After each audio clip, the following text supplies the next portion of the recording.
At 3:50 a.m., when everyone in the village was mostly sound asleep in their beds, Nafisa heard faint noises from outside her door. Knock, knock, knock. She knew very well that the sounds she heard were knocks as her bed was close to her door. She looked at her watch and she started to wonder, why would anyone come to her house at this hour? But what got her scared was the short silence after the 3 knocks, and then the doorknob started to rattle violently. That night, she was sleeping on her bed next to her grandmother and her 10-year-old daughter. Even if she wanted to see who it was, she couldn't risk putting all her loved ones in danger by opening the door and letting anyone inside, whoever it was. After a few minutes, she got out of bed, turned on the lights, and she peeked through the curtain, but surprisingly, she didn't see anybody there. Not even any proof that anybody was even there. Was it her imagination? But the truth was, her house had been one of the 13 houses that had been visited since December 2023 last year, and people widely believed that the knocks that had been heard in so many houses in that village were done by one person with evil deeds, called the Orang Minyak.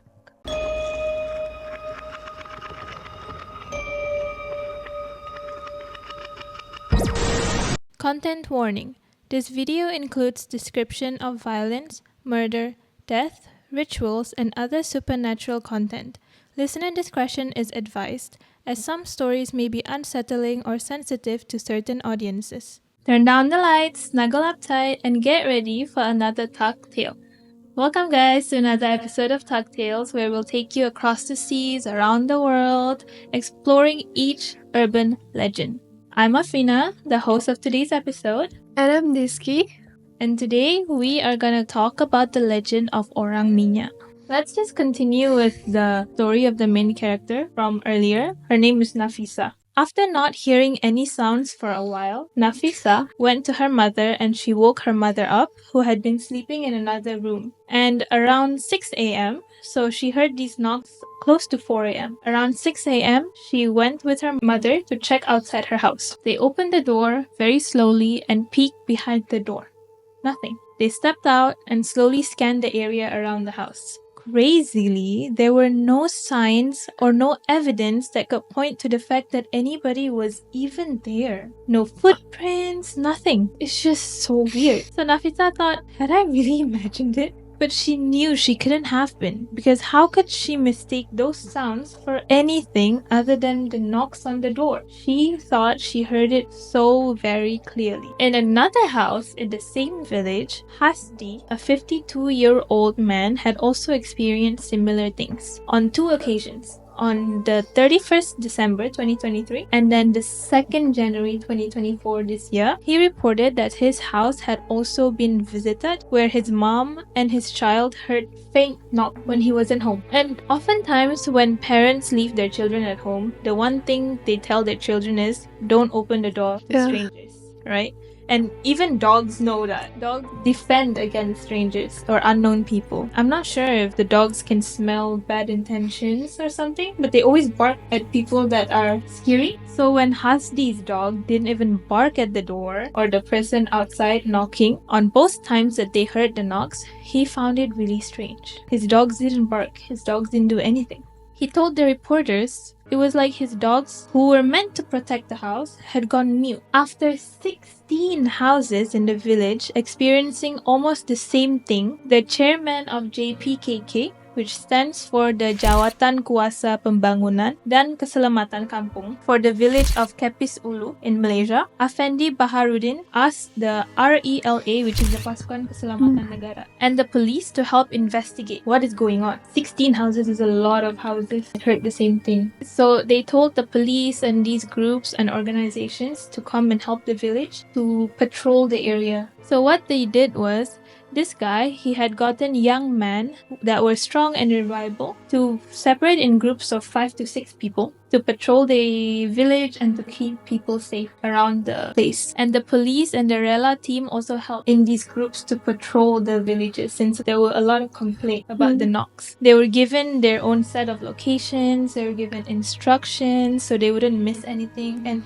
it was really very official, formal, even though nobody really saw who did it. But it scared so many people that they had to do this to keep the villagers safe. More than that, to ease the minds and anxiety of the people in the village, mosques and suraus around the area were asked to recite Yasin 3 nights straight. Because honestly, they really didn't know what was happening and who was causing a really big disturbance in such a small village. They did this not only to ease the minds or the anxiety of people. I think the people there felt better when they hear this, but with the hope of driving evil spirits away. They don't know what this is, but they're doing this just in case it is an evil spirit, so they want to drive it away. And naturally, even though nobody wanted to say it out loud who this thing was, everyone was thinking the same thing, that it was the Orang Minyak. Oh my god. Now, what is Orang Minyak, right? If we follow the legends of the Malay people, Orang Minyak, in English, it roughly translates to oily people. These people are people that practices black magic with the aim of entering victim houses and doing evil deeds, such as stealing, thievery, murder, and rape. Now, there are 2 versions of the story, and I'll tell you a bit of both, and then you're gonna decide which one you believe better, if any. So the first version is, one day, there was this man looking for power. He wanted to have the greatest power in the world. He looked toward black magic, thinking he would finally gain the respect and the power that he always wanted. He instead got tricked by the devil, and the devil cursed his skin to become as black as the night sky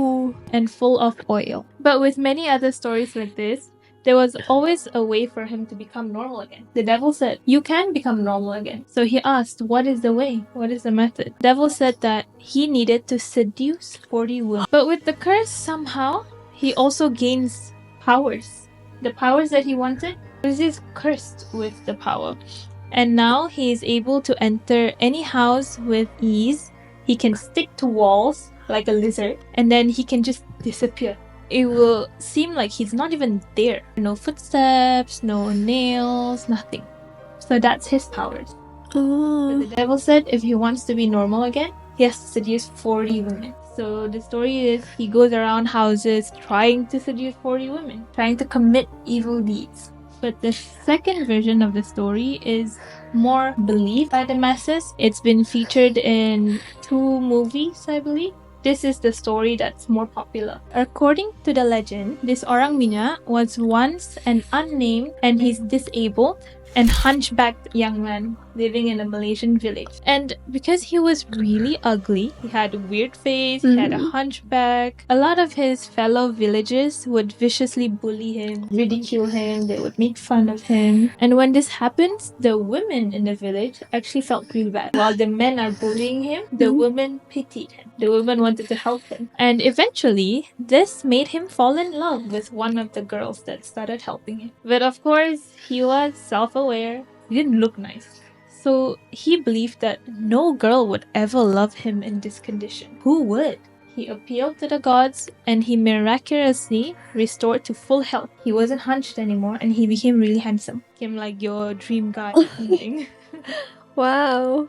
He stood tall and people considered him to be really good looking. After that, maybe the gods pitied him as well. Now, as he gains his confidence to approach the love of his life, suddenly the villagers found out who he really was. He was that guy that was really ugly. And then, because of that, he was again attacked, bullied, and ridiculed. And this time, even worse, because he tried to get close to one of the girls in the village. They didn't want him to get close to the girls. And this guy, he had enough. He was really fed up. He got really angry and he killed one of the villagers that were bullying him. And even though the gods had helped him, he went and he killed someone, and that really made the gods angry.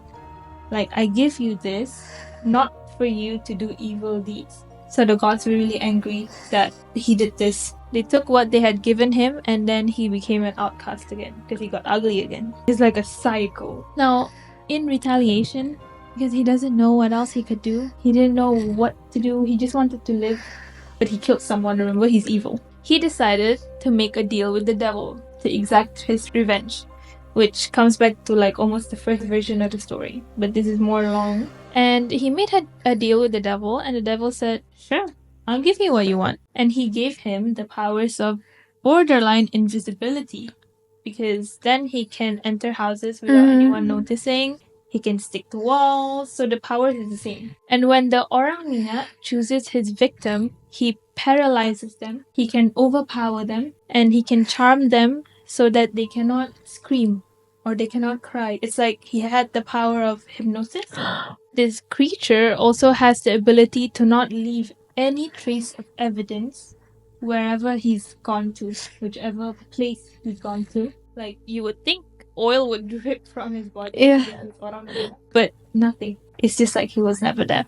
But the devil gives and the devil takes. So what he took from him was he would be cursed and he would be transformed into this oily man, which he takes in gladly. He said, whatever, for all the powers that I get, fine, I'll be the oily man. And he went on a rampage of violence. He went around women's houses, he abused them, he molested them. Oh my god. And he even R-worded young girls as a form of sacrifice for the devil himself. Now, sometime later, he chooses his first victim, and that first victim is the girl that he killed. Because if he couldn't get her properly, then he's just gonna get her like this. Oh my god. Which is so... She's innocent. Like, she helped him. She helped him and he went and did this. So he spied on her in the darkness of the night outside her house. Yeah. And when he realized that she's fallen asleep, he goes inside her house. He silently makes his way into the house, into her bedroom, and for a while, all he did was just watch her sleep. So creepy. So creepy. I think I would have a heart attack if I knew. Sensing danger, I don't know if it's women's intuition or maybe sometimes you can feel that someone's looking at you, right? So she sensed this and she wakes up. She wakes up and she sees him staring at her with pitch black oily skin, and his eyes was red and glowing. I would run. I would scream. It's really scary. Yeah. But she couldn't. Remember, one of his powers is to Oh yeah. So she was paralyzed. She watches as he climbs on top of her and she couldn't do anything. And afterwards, there's this one thing that he does to all his victims is that he would leave a black cross on her forehead, marking that this is done by me. So it's like he claimed the deeds. And he runs away from the scene and she faints. The next morning when she wakes up, she sees black oil stains all over her bed sheets. And not long after that, countless more girls would suffer the same fate, with the X crossed on their faces. And thus, since then, being branded as the Orang Minyak, he goes to cause chaos in many villages around the country, around Malaysia. And while this is considered a legend, the wild thing is, a lot of cases in Malaysia has been linked to Orang Minyak. From back then until the current modern day. Around the end of 2011, there were cases around Ketari, Pahang, where there were reports saying someone was haunting the area. And people kept saying that they think it was Orang Minyak that's haunting the village. Similar to the previous cases that I mentioned, several people said that their houses had been broken into and stuff, but this was way worse. Because previously they said that it's just knocks on 16 houses, but this is really dark. 2 girls aged 16 years old and 8 years old 8 years old victims to R-worded Oh my god. Orang Minyak, 16 and 8. As the villagers became concerned with the safety of their wives, their children, they also took matters into their own hands and they started patrolling the area. They wanted to capture the person behind this, who they thought was to be Orang Minyak, that had done these evil deeds to innocent people. Now, according to the legend, let's talk about the Orang Minyak deeper now. Well, they said that Orang Minyak is immortal, but he can still be killed. Immortal just means that the normal circumstances, but you can kill him. Orang Minyak is said to be able to be caught if he is cornered and surrounded and then you cover him and tie him with a cloth of batik. It's a traditional type of cloth in Malaysia, Indonesia, I think, I'm not too sure how many countries. And you could kill him if his thumbs are bitten or like cut off afterwards. Then he dies. Now, to catch these Orang Minyak is really hard, but there is a way to catch them. Legend says that you can sprinkle banana leaves and it would trap Orang Minyak and leave them vulnerable to attacks from villagers. And those are the two ways that you can kill or capture. But why batik though? Maybe it's like traditional. Oh, so you can't use any other fabric? No, you can only use batik. But for preventive measures and like to keep the women safe, there are ways that they tell women to do when they don't want the Orang Minyak to come into their house. There are 3 ways that they can protect themselves. First, their rooms need to be filled with very large mirrors because they said that these Orang Minyak are scared of their own reflections. So when they look at the mirror, they'll get scared and they'll run away. That's the first method of preventing him from attacking. And the second method is that women can borrow sweaty male clothes. If you have a brother, father, uncle, whatever, you would borrow their clothes that have been worn. Okay, not clean, sweaty. And you have to wear them when you go to sleep.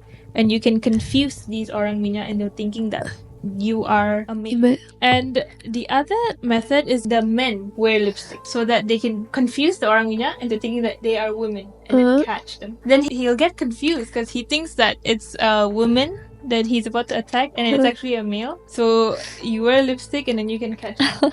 You throw a batik over him. I see. And you can kill him. And so one day, while patrollers were patrolling the area of the village where the girls, the 16-year-old and the 8-year-old, were attacked, they saw something from the corner of their eyes. On the roof of a house in the village, they saw a man that appeared to look like Orang Minyak. He was black-skinned, oily, and just looked really scary. So with their tools, they got into a speedy chase to capture this person, or this makhluk or entity, until a river. But once they reached that river, they lost him. They didn't know where he went. And for some reason, he just wasn't there anymore. It's like he disappeared. When the news of this spread, the village quickly got scared.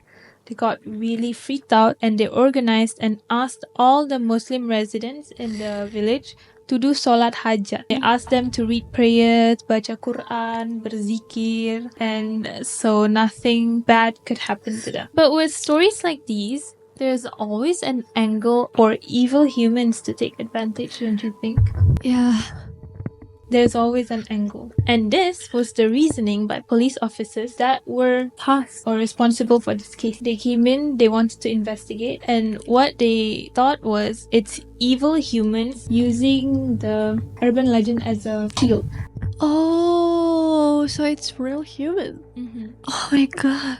There was a big secret that was about to be uncovered about the Orang Minyak case in this particular village. Now, after the investigation, 3 police officers found a man in the state of almost half naked near bushes close to Taman Hussein, a location at the village. He was brought into the station, and that was when the puzzle started to fit. The evil deeds that were done to the people in the village weren't from the urban legend, but an evil man that thought he could get away with the crime if he dressed up as Orang Minyak. He thought he wouldn't be investigated because Orang Minyak is a legend, but he did get caught. And this suspect is named Rabidin Satir, and at 42 years old, he admitted to 13 cases of breaking and entering, specifically to R-word and to kill, from 2009 until 2015 when he was caught. There were also other similar cases where in 2006, a thief was caught breaking and entering, and he thought it would work by covering himself in oil. But obviously he got caught. So there are cases where it can be explained, but there are also cases that it could not. Like the beginning of the story, they never found who did that, how they could just disappear. And a lot of urban legends say that he does exist, because there were some cases that they couldn't catch the culprit. They don't know who it is. Some believe that Orang Minyak were once humans who resorted to dark magic to win over power or to win over the girl that they loved out of desperation and lust. But other people see them as real criminals, hiding behind the cloak of folklore and superstition. Sometimes they're caught, sometimes they're not. Whichever side you're on, one thing is clear. Orang Minyak is real. Whether it is human or an urban legend, we've seen them. They are here. What do you think? It's so scary. Until now, honestly, Orang Minyak is the scariest urban legend that come to life. It's so scary. Us as a woman, it's so scary to hear about all these cases. I got creep a lot. Now, I hope everyone out there stays safe. Make sure to lock your doors no matter where you live. If you think it's guarded or not guarded, condo, whatever, just lock your doors, guys. And that's it for the story of Orang Minyak and the urban legend. If you guys like more urban legends that are creepy or just historical, you can catch us on Spotify, YouTube, and all other podcasting platforms every single Thursday. That's all. Bye-bye. Bye.